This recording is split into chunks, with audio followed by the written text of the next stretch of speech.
새 포도주는 새 부대에. 마태복음 9장 14절에서 17절 말씀입니다. 그때에 요한의 제자들이 예수께 나와 이르되 우리와 바리새인들은 금식하는데 어찌하여 당신의 제자들은 금식하지 아니하나이까? 예수께서 그들에게 이르시되 혼인집 손님들이 신랑과 함께 있을 동안에 슬퍼할 수 있느냐?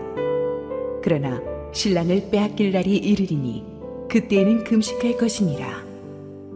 생배 조각을 낡은 옷에 붙이는 자가 없나니 이는 기운 것이 그 옷을 당기어 헤어짐이 더하게 됨이요 새 포도주를 낡은 가죽 부대에 넣지 아니하나니 그렇게 하면 부대가 터져 포도주도 쏟아지고 부대도 버리게 됨이라. 새 포도주는 새 부대에 넣어야 둘이 다 보존되느니라. 우리 함께 한번 기도하시고 하나님의 말씀 보겠습니다.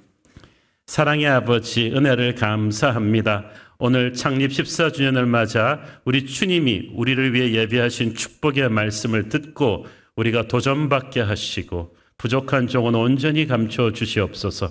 예수님 이름으로 기도했습니다. 아멘. 오늘 창립 14주년 기념 설교가 공교롭게도 예수님의 비유 시리즈 마지막 주제예요. 그 새 포도주와 새 부대 비유인데 이것이 창립 14주년 첫 번째 주일 예배 설교이기도 했습니다. 먼저 오늘의 비유가 나오게 된 예수님 당시의 시대 상황을 정리해 보면 이렇습니다. 이날은 세리 마태를 예수님이 제자로 깜짝 스카우트 하신 날이었어요. 그 당시 세리는 막 사람 취급을 안 할 정도로 무시받던 직업이었는데 그 세리를 예수님의 12제자 중 하나로 스카우트 했으니까 뭐 천지개벽할 일이죠. 본인도 너무 놀라고 너무 감사해가지고 집에 돌아와서 모든 걸 딱 정리하고 이제 예수님의 제자로 떠나기에 앞서서 파티를 열었어요. 너무 좋아가지고. 그런데 그 파티에 초대받아서 올 수 있는 사람들은 세리 마태 수준의 사람들, 일반 사람들은 안 오고요. 그 같은 세리들, 그 몽둥병자들, 뭐 창녀들, 이방인들 이런 사람들만 잔뜩 온 거예요. 그런데 예수님은 그들과 함께 그들을 사랑하셔서 잔치하시고 기뻐하셨습니다. 우리 교회에서 전도 축제하기 전에 예수 안 믿는 분들 교회 밖에서 미리 웜업 시키기 위해서 하는 그 모임을 우리가 마태 파티라고 하는 이유가 바로 이런 맥락에서 비롯된 것입니다. 하지만 이 마태 파티를 보고 굉장히 싫어하고 예수님을 비난한 사람들이 있었으니 그들이 바리새인들이었습니다. 예수님한테는 바로 뭐라고 못 그러고 예수님의 제자들을 불러서 야단을 쳤죠. 마태복음 9장 11절 바리새인들이 보고 그의 제자들에게 이르되 어찌하여 너희 선생은 세리와 죄인들과 함께 잡수시느냐? 그 당시 바리새인들의 율법적 전통에 의하면 이 세리와 창녀들, 이 죄인들은 꼭 영적인 코로나 환자들 같아서 같이 교제하기만 하는 것으로도 죄가 전염된다고 믿었어요. 그래가지고 예수님이 왜 저들과 같이 먹느냐고 비난한 건데 실은 그들의 저희는 섭섭하다는 거죠. 예수님이 왜 자기들을 상대해 주지 않고 이 죄인들과 함께 잔치를 벌이시느냐는 거죠. 저는 마태복음의 저자 마태가 여기서 세리와 죄인들이라는 말을 그대로 기록했다는 사실에 마음이 찡합니다. 어지간하면 자기가 저자니까 저자 재량으로 세리라는 말은 편집해도 되잖아요. 그런데 굳이 그 말을 기록에 남기는 그 마음은 참 그랬을 것입니다. 그러나 마태는 이미 예수님의 은혜 안에서 사회가 낙인 찍는 그 수치를 넘어선 사람이었다는 것을 우리가 알 수 있죠. 예수님은 이 비난에 대해서 이렇게 대답하셨습니다. 마태복음 9장 12절 13절 예수께서 들으시고 이르시되 건강한 자에게는 의사가 쓸데없고 병든 자에게라야 쓸데가 있느니라. 너희는 가서 내가 긍휼을 원하고 제사를 원하지 아니하노라 하신 뜻이 무엇인지 배우라. 나는 의인을 부르러 온 것이 아니요 죄인을 부르러 왔노라 하시니라. 이 말은 바리새인들이 영적으로 아무 문제 없이 건강하다거나 의인이라는 말이 아닙니다. 오히려 예수님은 돌려서 말씀하신 거죠. 너희들이 스스로 의인이라고 착각하고 있구나. 너희들은 아무 문제 없는 사람이라고, 영적으로 건강하다고 착각하고 있구나. 그렇게 생각하는 너희들한테 내가 왜 시간 낭비하겠느냐. 나는 오히려 자기가 죄인임을 인정하고 겸손히 하나님의 은혜를 구하는 저들에게 갈 것이다. 이 말씀이에요. 그래서 자기 도취에 빠져 있는 바리새인들을 질책하는 말씀이었죠. 이에 바리새인들이 주춤 뒤로 물러났다가 이번에는 세례 요한의 제자들을 앞세워서 예수님을 또 압박합니다. 14절 오늘 본문 말씀이 그거예요. 그때 요한의 제자들이 예수께 나와 이르되 우리와 바리새인들은 금식하는데 어찌하여 당신의 제자들은 금식하지 아니하나이까. 원래 율법에 의하면 금식은 1년에 한 번 속죄일에 행하면 되는 건데 바벨론 포로 시대 이후로 이것이 1년에 4번으로 늘어났어요. 예수님 당시에는 바리새인들이 일주일에 2번 월요일과 목요일에 금식하곤 했습니다. 다 알았어요. 왜냐하면 티를 워낙 냈기 때문에 우리는 금식한다고. 하나님이 주신 법규는 심플했는데 자신들이 만든 이런 엑스트라 법규로 스스로를 묶어버렸어요. 왜 그랬겠어요? 하나님과의 영적인 기본적인 관계가 끊어지니까 진짜 회개하는 심령으로 주님께 나가지 않아서 하나님과의 관계에 간극이 벌어지니까 불안하거든요. 그 불안감을 메꾸기 위해서는 눈에 보이는 종교적인 행위를 하는 게 제일 편했어요. 그리고 사람들한테 인정받을 수 있었어요. 다른 사람들을 차별할 수도 있었어요. 그 방법 중에 하나가 금식이었어요. 좀 낫다는 세례 요한의 제자들도 이 문제에 있어서만은 바리새인들과 입장을 같이 하고 와서 막 따진 거예요. 왜 당신의 제자들은 금식하지 않습니까? 그러니까 예수님께서 뭐라고 하셨습니까? 15절 예수께서 그들에게 이르시되 혼인집 손님들이 신랑과 함께 있을 동안에 슬퍼할 수 있느냐? 그러나 신랑을 빼앗길 날이 이르리니 그때에는 금식할 것이니라. 그 혼인집 손님들은 예수님을 믿고 구원받은 사람들이, 그 구원받은 사람들이 신랑이신 예수님을 만난 날은 축제의 날이고 잔치의 날이다. 그때 왜 금식을 하겠느냐? 금식도 할 때가 있는데 그때는 신랑을 빼앗기고 자기가 죄를 짓고 하나님과의 관계가 무너졌고 회개했을 때이지 지금은 아니라는 거지. 음악에도 음치보다 더 힘든 게 박치잖아요. 이건 안 나와야 될 때 나오고 나와야 될 때 안 나오고. 그러면 유정민 지휘자가 그런 분은 굉장히 사랑으로 품어야 됩니다. 그런데 영적으로도 타이밍을 못 맞추는 사람이 있어. 이건 금식해야 될 때는 안 하고 안 해야 될 때는 하고. 지금 죄인이 집에 돌아와가지고 마태가 주님께 선택받은 게 너무나 감사해서 같이 잔치를 벌이고 있는데 갑자기 와서 잔치날 와가지고 너 왜 금식 안 하냐고. 실은 이들의 속내는 금식 문제가 아니라 아까도 말씀드렸지만 왜 주님이 자기를 알아주시지 않느냐. 왜 자기들과 함께 해주시지 않느냐. 자기들은 금식하고 이런 종교적인 행위들 다 했는데. 탕자의 형 신드롬이에요. 왜 아버지가 나를 이뻐해 주지 않느냐. 동생이 집에 돌아온 것을 기뻐하는 마음보다 아버지가 자기를 알아주지 않는다는 게 섭섭한 거예요. 가만 보면은 예수님 믿은 지 오래된 사람일수록 사역을 많이 한 사람들일수록 섭섭마귀가 걸려 있어요.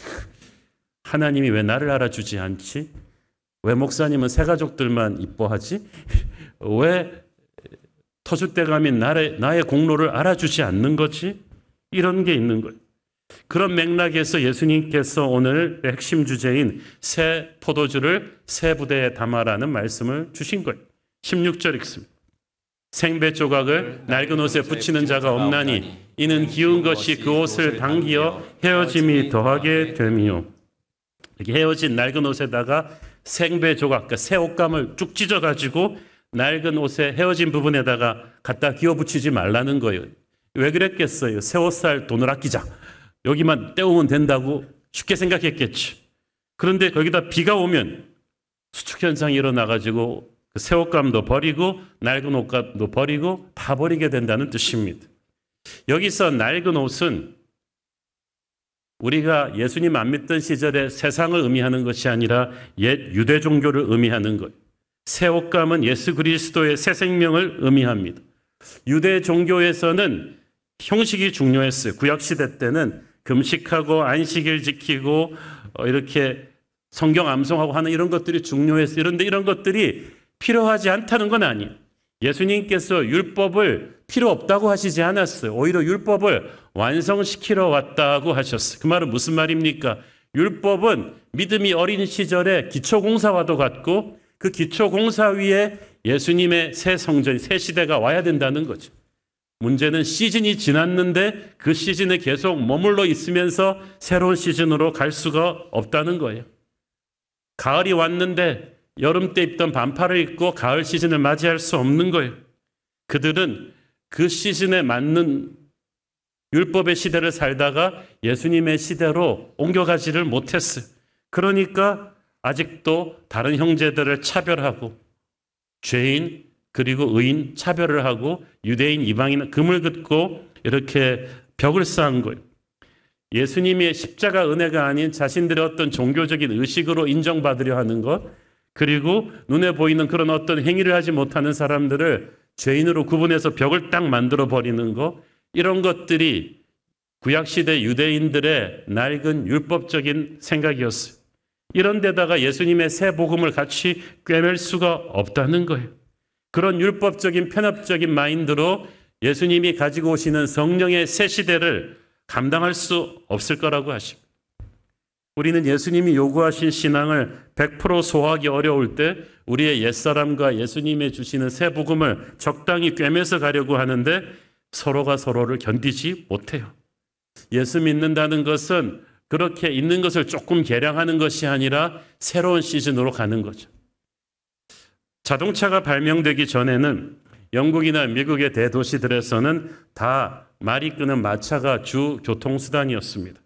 택시는 작은 마차로 쓰고 버스나 화물은 큰 마차가 다녔어요.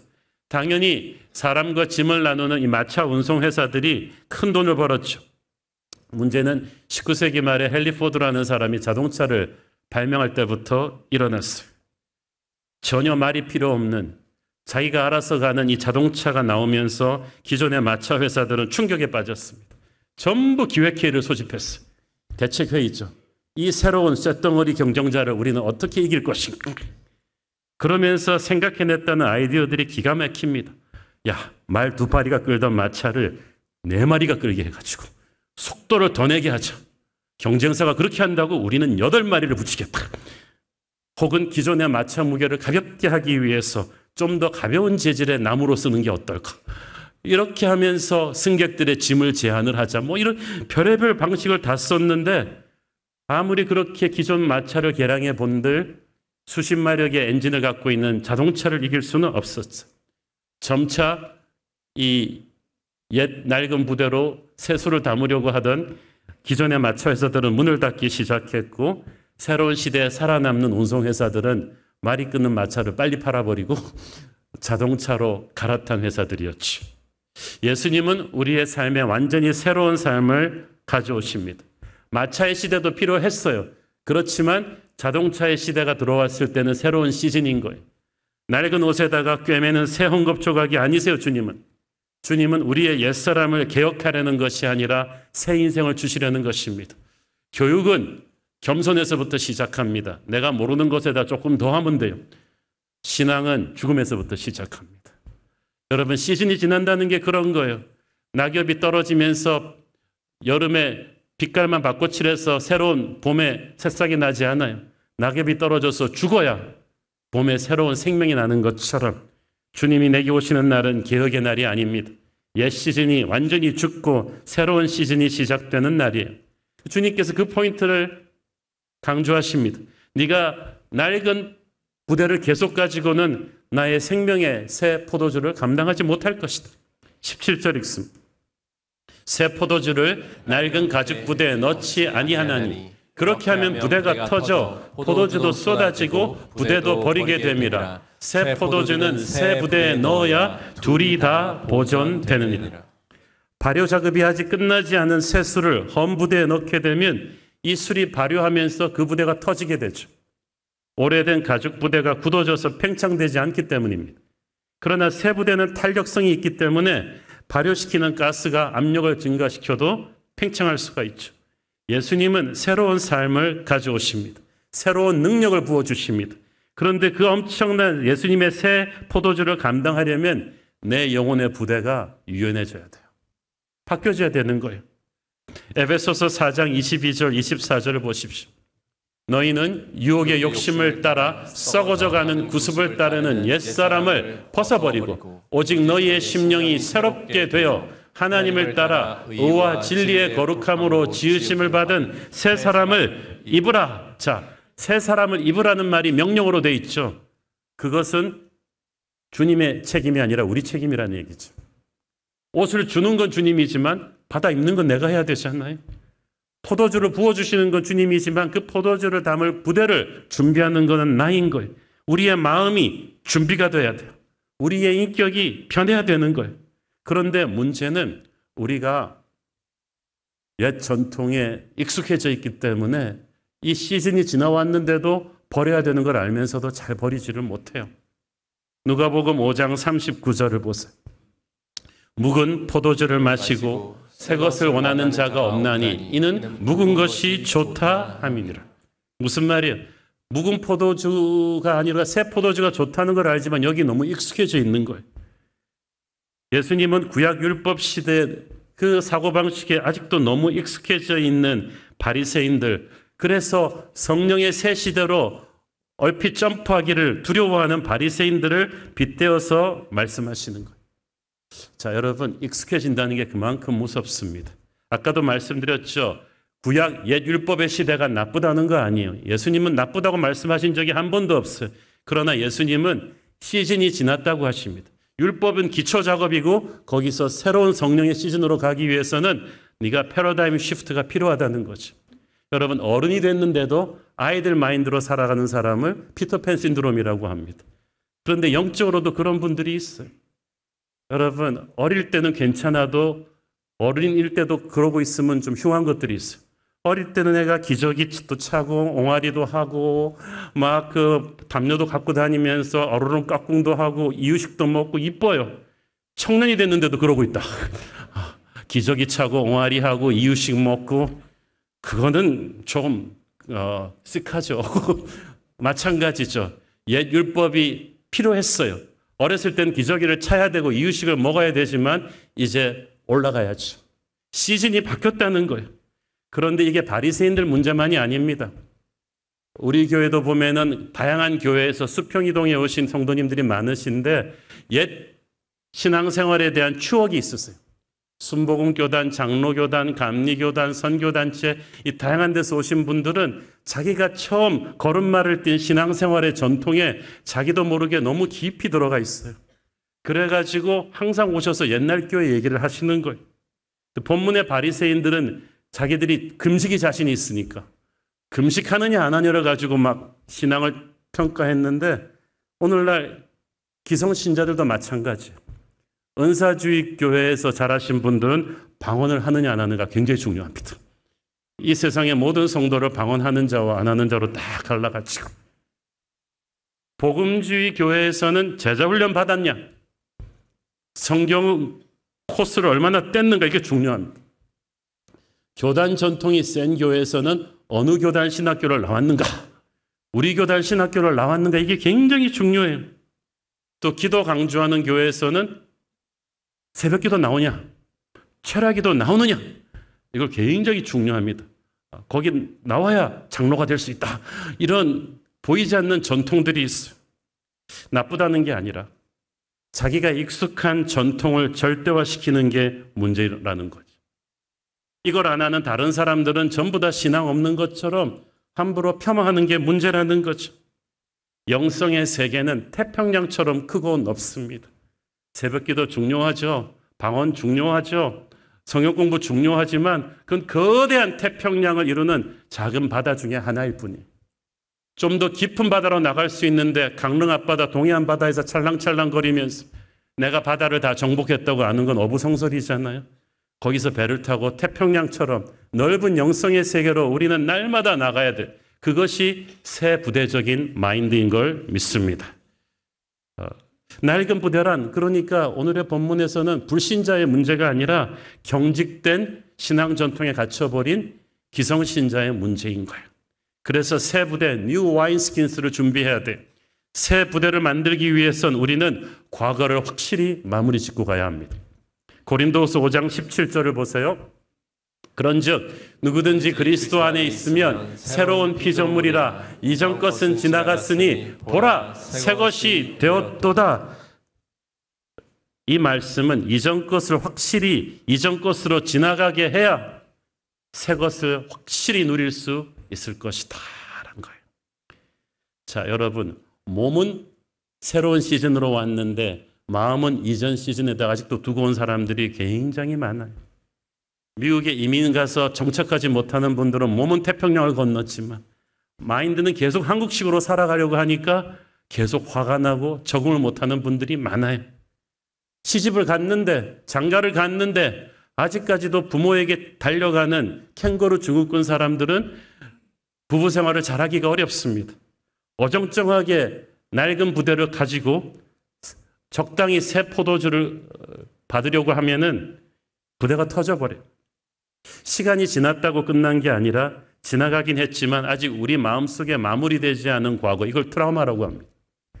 월남전 끝난 지 한참 지났는데 참전 용사들은 그 트라우마 때문에 아직도 밤에서 막 지뢰밭인 줄 알고 깨고 전쟁터인 줄 알고 막 식은땀을 흘리고 하잖아요.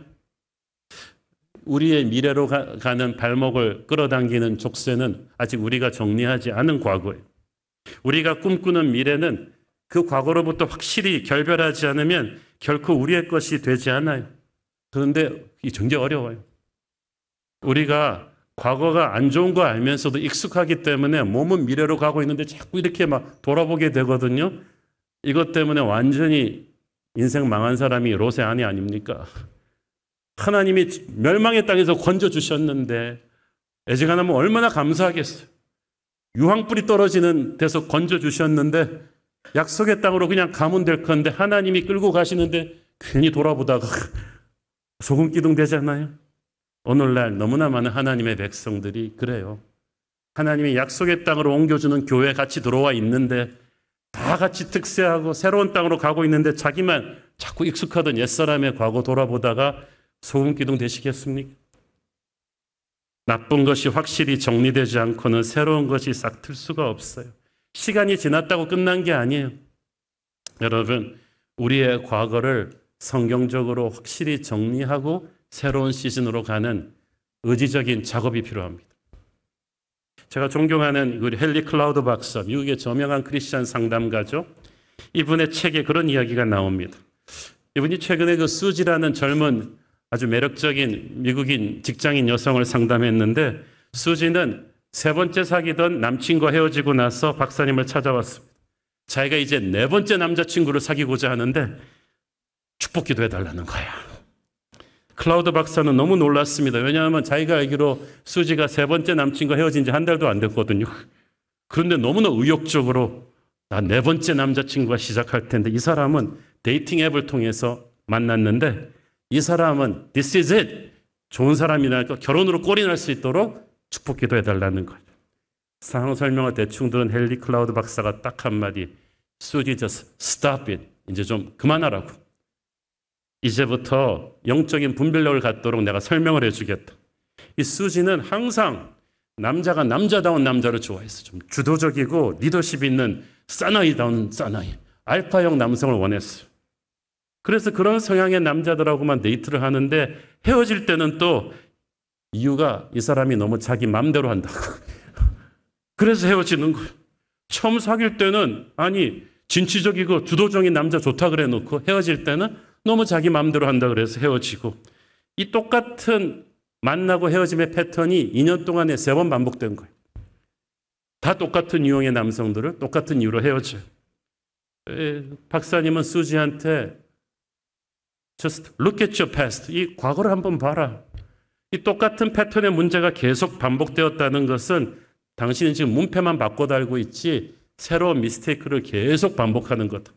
앞으로 마음 자세를 고치지 않으면 네 번째 남친과도 똑같이 헤어지게 될 것이다. 사마리아 우물가의 여인이랑 비슷한 패턴인 거예요. 몸은 새 남친과 함께 있는데 마음은 아직 옛 남친과의 문제가 정리가 안 됐어. 수지는 당신은 이제 하나님 앞에 가가지고 정말 금식하고 기도하면서 도대체 무엇이 잘못되었는지 분별하고 회개하고 그리고 새로운 지혜를 가지고 시작해도 늦지 않다. 클라우드 박사는 여기서 그 말을 했어요. 우리가 낡은 가죽 부대 옛 시즌을 확실히 정리하지 않으면 새로운 시즌으로 몸이 옮겨가도 마음은 정리되지 않은 채이기 때문에 실패는 반복된다는 거예요. 그래서 우리 몸의 신진대사 과정, 메타볼라이징 프로세스를 좋은 예로 들었어요. 우리 몸이 음식물을 섭취하면 몸에 꼭 필요한 영양분은 남겨두고 그 에너지원으로 쓰고 필요 없는 것들을 다 배설해 버리잖아요. 우리의 과거도 우리가 한 시즌이 끝날 때 그게 있어야 된다는 거죠. 과거가 실패라고 해서 다 쓸모없는 거 아니고 성공이라고 그래서 다 잡아야 되는 건 아니에요. 하나님이 거기서 우리에게 필요하게 원하시는 것을 남겨둔 채로 나머지는 깨끗이 떠나보내는 결단이 있어야 된다는 거예요. 바둑 기사들이 대국이 끝난 뒤에 집에 가지 않고 그날의 대국을 하나하나 짚어보잖아요. 그날 패배한 사람은 이 과정이 고통스럽습니다. 안 그래도 져서 창피해 죽겠는데 이걸 또 봐야 돼요. 근데 해야 돼요. 왜냐하면 정확하게 왜 졌는지를 돌아보지를 않으면 패배의 상처만 남은 채로 다음 경기를 치러야 되기 때문에 좋은 결과가 나올 수가 없대요. 패배했을 때 남한테 책임 전가하지 않고 스스로 책임을 지고 내가 무엇을 잘못했는가. 상대에게서도 배울 건 배우고 반성을 하고 차분히 정리를 해야 패배의 트라우마를 떨치고 새로운 미래로 갈 수가 있다는 거죠. 그래서 훌륭한 그 대가들은 조은영 구단 같은 사람들은 패배하지 않은 사람들이 아니라 패배를 통해서 배워서 똑같은 패배를 반복하지 않는 거예요. 저 유명한 요한 웨슬리 목사님도 청년 때 첫 번째 목회지에서는 처참하게 실패했습니다. 내가 목사 자격이 있나 할 정도로 실패했습니다. 그러나 그는 하나님 앞에서 철저하게 회개하고 성령 체험을 하고 지혜로워지고 성숙해져서 두 번째 목회 시즌을 열었을 때는 영국 전체를 복음으로 변화시키는 위대한 목사가 되지 않습니까? 그는 옛 과거의 시즌을 영적 신진대사 과정을 제대로 거친 거죠. 옛 시즌을 잘 떠나보낸 거예요. 이긴 경기도 마찬가지예요. 보통 이기고 나면 막 교만해지기 쉬운데 상대의 실수로 이겼을 수도 있잖아요. 그래서 이 복귀를 하면서 겸손해져야 돼요. 그렇지 않고 교만해져서 그 다음 미래 시즌으로 가면 과거 때 내가 챔피언이었으니까 내일도 이길 거라는 착각을 하게 되고 그럼 무너지게 되죠. 한때 부흥했던 교회들이 과거의 영광에만 도취해가지고 쇠락해져가는 자신들의 현재를 인정하고 다시 재정비하지 않으면 그들 교회의 미래는 없습니다. 그러니까 우리가 옛 시즌을 정리하는 데 있어서 과거의 시즌에서 실패해서 온 열등감과 또 성공해서 온 이 교만을 다 깨버려야 돼요. 그리고 하나님 앞에서 깨끗하게 정리가 된 채로 다음 시즌으로 가야 합니다. 아까는 제가 수지라는 여성의 예를 들면서 남녀 교제를 예로 들었는데 여러분 인생에서도 이게 필요해요. 제가 아는 분은 미국에서 명문대 나오고 한국에 와갖고 직장 생활을 적응을 못하고 한 10번을 10년 동안에 계속 직장을 옮겨 다니는 사람이 있었어요. 그러면서 한국 직장의 권위주의를 탓하고 뭐 상사의 성격을 탓하고 자꾸 그러는데 가만 보니까 이분이 이 영적 신진대사 과정을 전혀 안 거치고 직장 관두면 또 다음 직장으로 가고 이력서가 좋으니까 뭐 명문대 나왔으니까 금방금방 가는데 새로운 데로 갈 때마다 똑같은 패턴으로 무너져. 옛 시즌을 확실히 떠나보내지 않은 거예요. 목회자들도 마찬가지더라고요. 저는 후배 목회자들 상담을 많이 해주는데 목회자도 한 목회지에서 몇 년을 잊지 못하고 계속 옮겨 다니는 분들을 보면은 패턴이 비슷비슷해요. 그런데 완전히 회개하고 정리하고 하나님 앞에서 배우고 거듭나고 가는 게 아니라 사역 안 하고 있으면 좀 뭐하니까 또 금방 또 다른 교회로 옮기고 다른 교회로 옮기고 이러면 계속해서 어두운 과거가 반복이 되는 거죠. 성도님들이 교회를 한두 번, 두세 번은 옮길 수 있어요. 그러나 계속해서 교회 트러블이 있어서 옮기는 분들은 한번 그걸 반문해 보셔야 돼요. 나는 과연 제대로 옛 시즌을 마무리하고 옮기고 있는가? 나는 무엇을 배웠는가? 성급히 새 걸 시작하기 전에 과거의 낡은 부대를 내가 확실히 주님 앞에서 정리했는가를 자문해 봐야 되는데 여기서 제일 중요한 거는 환경을 탓하지 않고 남한테 책임 돌리지 않고 you have to own the responsibility.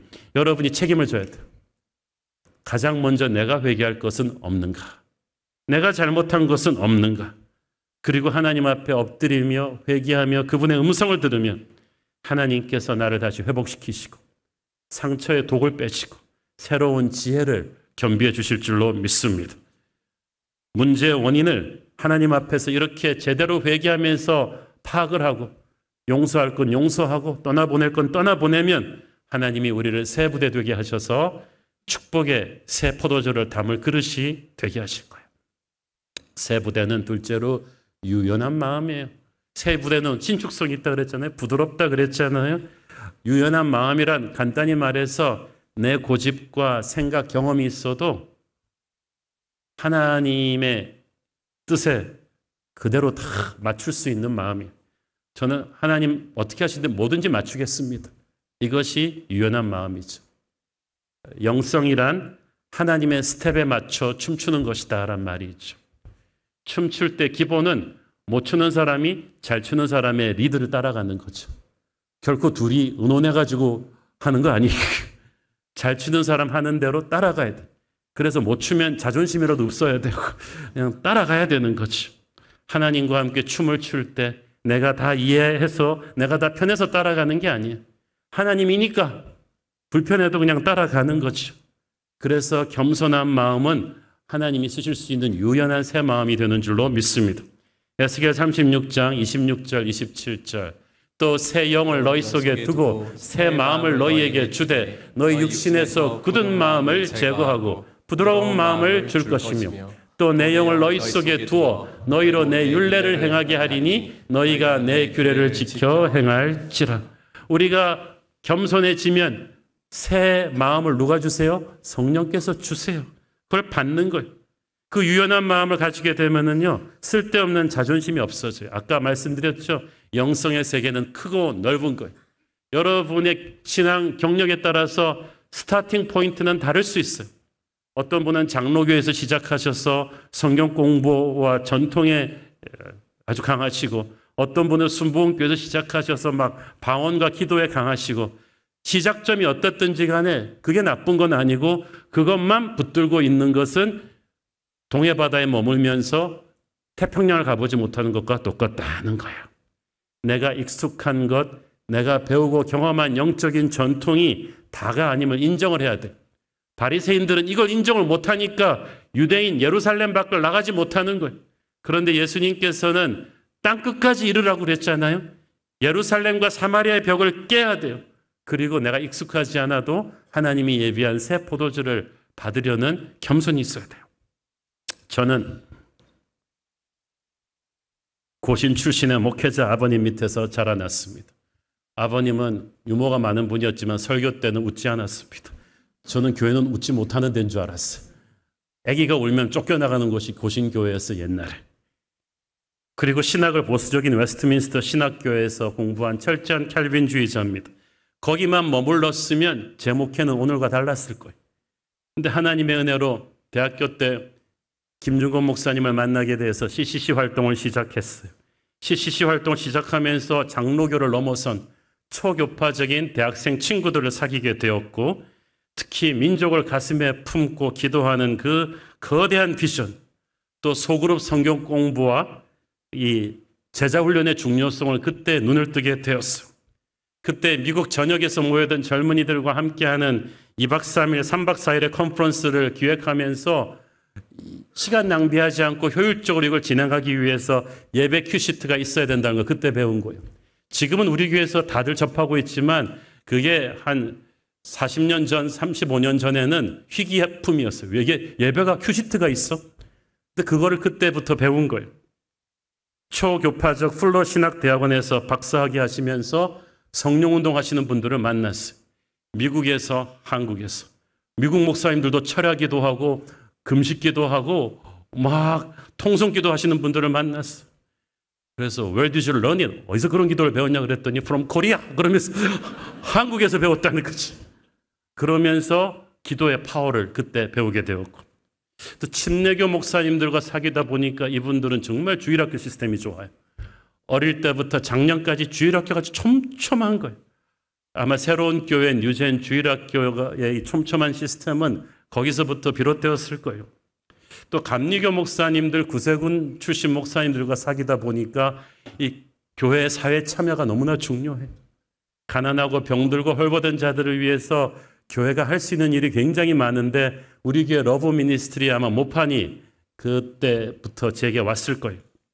90년대에는 미국의 윌러크릭과 세릴백 교회를 통해서 기존 교회가 담지 못하는 불신자들에게 다가가는 교회가 어떤 곳인지, 전도 지향적인 설교가 무엇인지, 그러기 위해서 세상의 문화를 이해하는 영상사역과 문화사역의 중요성을 그때 배우게 되었죠.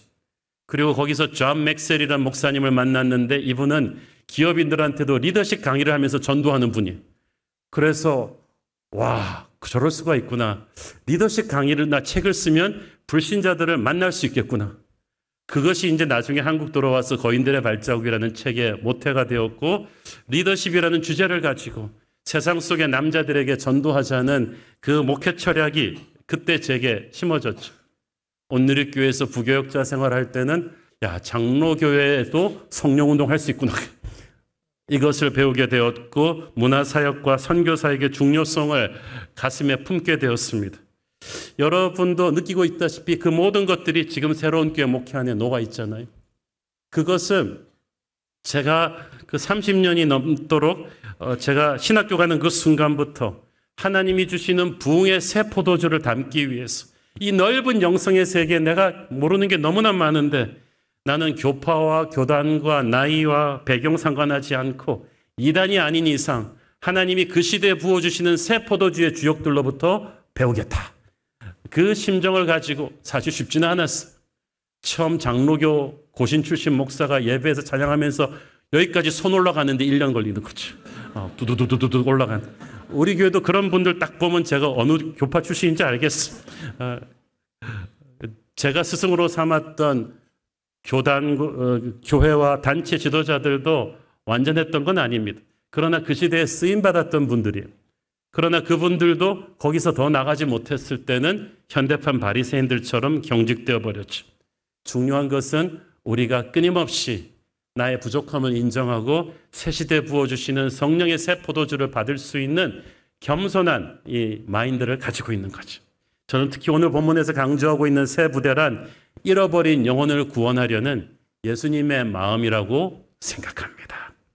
바리새인들은 자기들끼리 유대인들을 위한 엘리트 집단을 만들고 예루살렘 성전, 유대인들 이것이 하나님의 은혜를 집약해서 받는다고 생각했어요.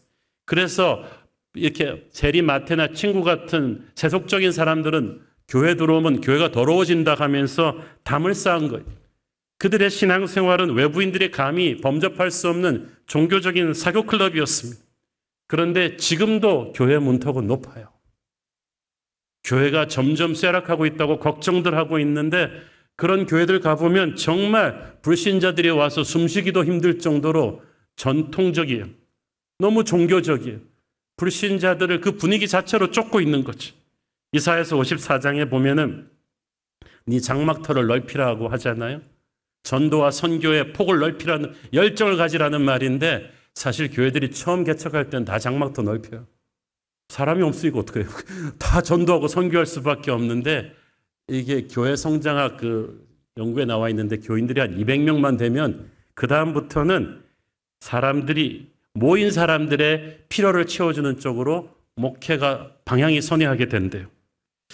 저희 교회도 초반부터 하나님이 부어주시는 폭발적인 부흥을 하다 보니까 저는 끊임없이 그것과 고민해야만 했어요. 이렇게 많이 오는데 불신자 전도보다도 오는 성도들을 더 행복하게 해주는 그런 목회를 하는 게 저도 편하고 반응도 좋고 그렇거든요. 오늘 본문에 나오는 바리새인들도 처음부터 경직된 사람들은 아니었을 거예요. 하다 보니까 신앙이 식고 열정이 식고 자기들끼리 담을 쌓는 게 더 편하니까 그렇게 된 거죠. 그래서 저는 오히려 우리가 이 시점에 다시 한번 의식적으로 새 부대를 준비해야 된다고 믿습니다. 우리가 더 전도 지향적이고 더 선교 지향적인 목표로 가기 위해서 우리 기성교회 성도들이 조금 더 불편해져야겠어요.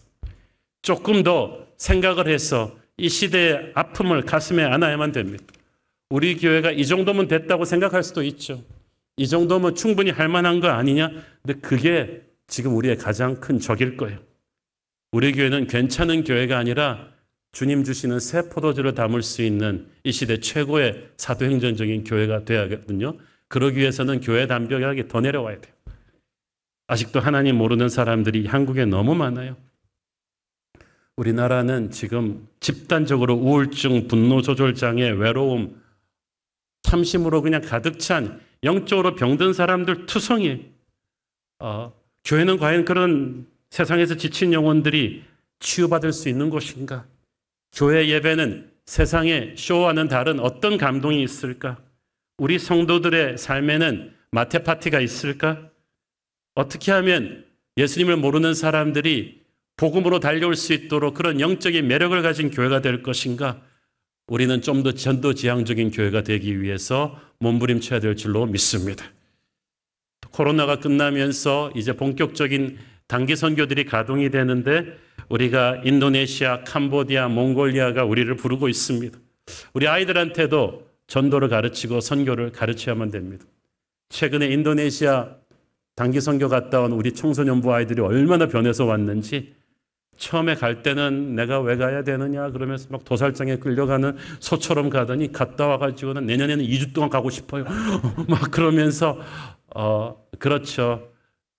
기독교 역사를 빛냈던 위대한 선교사들은 다 청소년 때 헌신했거든요. 우리가 정말 다시 한번 현실에 안주하려는 생각을 버리고 그 옛 바리새인적인 율법적인 마인드를 버리고 이 잃어버린 영혼들을 끌어안으려는 전도지향적, 선교지향적 마인드로 가야겠다.